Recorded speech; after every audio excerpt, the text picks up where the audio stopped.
Nigel Farage decides to step in front of the United States Congress only to be bombarded with rude questions from Representative Moskowitz. Let's just say that this guy probably has a screw or two loose. I don't know where he came up with these. Yields back. The gentleman from Florida is recognized. Thank you, Mr. Chairman. Mr. Farage, thanks for being here, coming across the pond. I'm sorry to hear you're leaving the hearing early. Well, there's not a question of leaving the hearing early, but I do have other things to do. Yes. Oh, where are you going? I'm so sorry about that. It's okay. Where are you going? It's not lunch, I promise you. It's not lunch. You're not going to have lunch. I don't think so, no. No lunch. Sad, isn't it? You're meeting with the president? I can't remember what the schedule is. It's possible. You can't remember if you're meeting with the president. I'm being very polite, and I'm not going to tell you what I'm doing this afternoon, but I can assure you that... But there's the free speech hearing. You're not going to tell me what you're doing this afternoon? Free speech is one thing. Discretion's quite another, too. Okay. All right, so you're leaving to have lunch with the president. So, Mr. Farage, I have a question. Have you heard about the Epstein thing that's going on here? I have. You have? What do you think about it? I'm not going to give comment on anything happening in America. I'm here as a witness. Perfect. I'm here as a witness. I'm here as a witness for what is happening in the United Kingdom and in the European. Perfect. Let me just go through it. So it's been 9 months, right, since we've been meeting in these hearings. We've not had Pam Bondi here, even though we have jurisdiction over the Department of Justice. Not Dan Bundy. The gentleman yield. Not Kash Patel. I will 100%. We'll go back and forth. Let me just do my thing. Okay. Well, I'm just going to correct. Kash Patel's coming in I'll give you an extra 10 seconds. Kash Patel, the director of FBI, is coming in 2 weeks, and the Attorney General's coming in 4 weeks. Fantastic. But still, we're not doing that this week. The week we're having votes on the Epstein thing. So, Pam Bondi gives the influencers, these Republican influencers, a binder. It says Part 1 of the Epstein files. Don't know if you saw it. It was quite spectacular. The Attorney General then says the Epstein list is on her desk. Then DOJ issues a memo, says there is no list. Then, you have any questions about any of that? We've had no hearings on any of that at all. That, the list is on my desk, then there is no list.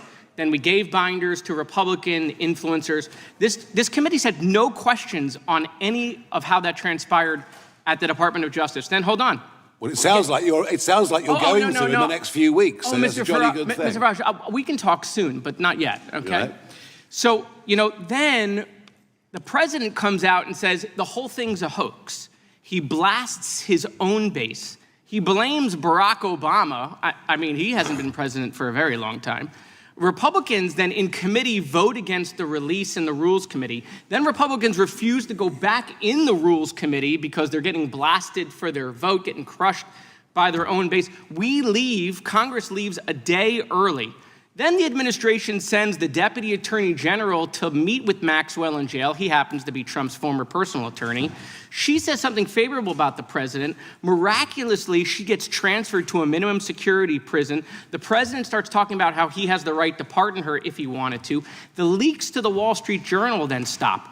We come back from break. We have the Massey petition. Comer does a document dump where 97% of these documents are already public. How long has he had those documents? Why hasn't he released them for the last 6 weeks? Does it the day of the vote. Then Republicans drop a non-binding resolution trying to kill the Massey discharge petition.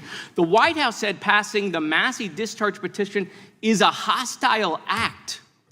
Wow. That's a lot of distraction and deflection and misinformation. Wait, passing a discharge petition to release the Epstein files, the White House said would be a hostile act. Nope, we have no questions about that. But why? Why is it that we're spending so much political capital to keep this list from coming out? You think the list should come out? You think we should know the people who dealt with Mr. Epstein, Mr. Farage?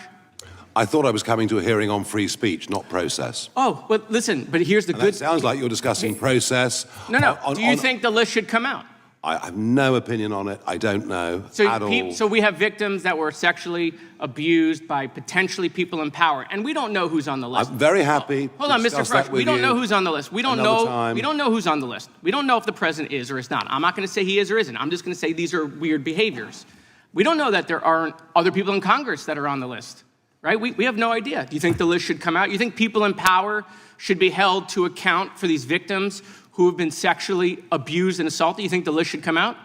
I think that I'm very happy to come to a different hearing where you talk about legal process. Okay. But today, Will the gentleman yield for a quick question? I will. Were you aware that he has already called for the Epstein file to be released? It has been reported that he has called for it to be released. Oh, yeah, right here, just to refresh your memory. Yeah, but it's, I happen to have this. But that's not How what random. But that is not. Look, you can ask me if you like about Do you agree social with security yourself? policy. Do you agree with yourself? We are here to discuss free speech. Hold on, it's awkward for your lunch after this? Do you agree with yourself? No, it isn't at all. Okay. Mr. Chairman, I'm just curious. This committee has jurisdiction over the Gentleman's Department of time. Justice. Yeah. Why have we allowed Comer to cover this up for the last couple of months? As I said, why is this committee not I taking said 6 weeks jurisdiction? ago that we will have the FBI director in, we will have the attorney general in, and we are doing that in 2 weeks. You can ask you can go through that whole list. That whole list, you can do whatever you want to do with, I got lots of questions for the FBI director, including the whistleblower who came forward and told him that Adam Schiff leaked classified information. I want to ask him about that as well as the issues you all want to ask him about. That's why he's coming, so we can ask all these questions and follow the process, as Mr. Farage just talked about. Mr. The Chairman, gentleman from Virginia. unanimous consent. Unanimous consent? I'd like to enter the political article into the record that Mr. Farage said the Epstein file should be released.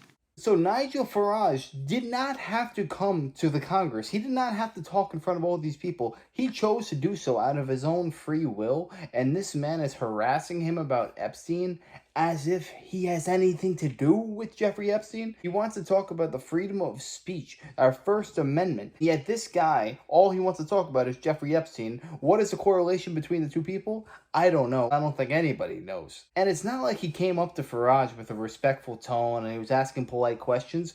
He was just ignorant, he was arrogant, and he was just trying to get underneath the skin of Farage. Why did you have to be so sarcastic the entire time? And the thing that really irritates me is that how long was Joe Biden in president? 4 years. Joe Biden could have released all of the Jeffrey Epstein documents, answered every single one of this man's questions, but did he utter a word once? It makes you wonder, why the heck are they so adamant about it now when they did not give a dang about it in the entirety of Joe Biden's presidency? I mean, my only guess is that when Elon Musk tweeted out that Donald Trump is in the Epstein files, that's the only reason that all these Democrats care now, is that they're hoping, there's a glimmer of hope that Trump was on the list or he was somehow implicated so that he would go down with the Epstein ship. But just think about it this way.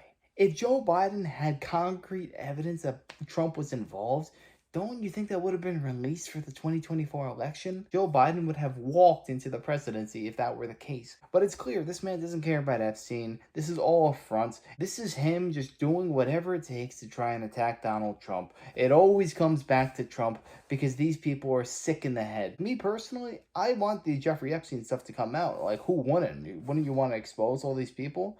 But I guess Donald Trump has a plan and he knows what he's doing. And I want to trust Trump because he has been right so far. And we have to give him the respect that he deserves because he's been on our side the entire time. Let him do what he's doing and I'm sure everything will work out in the end. But yeah, let me know your thoughts on this down below. What do you think of Sir Moskowitz over here? Do you think he was disrespectful or do you think he was doing what it takes to get the truth about Epstein? Let me know. I'd love to know your thoughts. And if you enjoyed, make sure to smash that like, comment, subscribe, and wish you guys nothing but the best. Till next time.